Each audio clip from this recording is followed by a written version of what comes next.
Mpoko ka malade. Mpoko ka malade. Moi gen trop moun sou kont moi. Mpoko ka malade. Je dis, moi vini avec une recette naturelle pour moun qui fait maladie sick. Bon font-il, s'il vous plaît, papa, bon mieux remède pour papa mak maman qui fait sick, bon Dieu va remettre tout ça.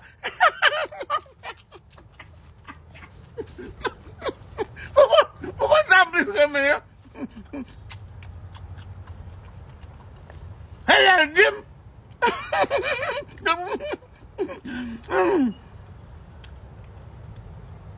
moi vendre remède pour sick.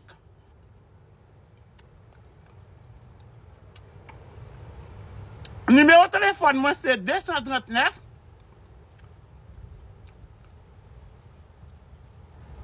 410 99 39.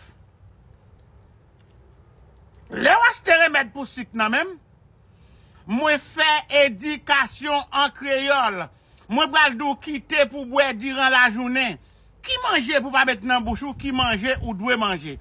Et puis, nous voyons remède ba ou, voyons bouteille remède ba ou. Si koto y a une raquette là bon pour si en pile. Ou ka hel mettez le tremper dans de l'eau, boire comme rafraîchir.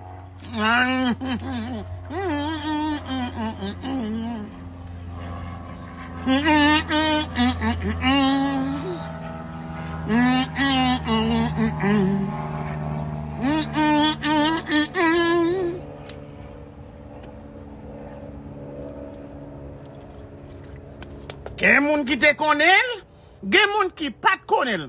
Kote wè gen ti kwa, kote photo miye ya, nan TikTok, de pou pezel la tou non V.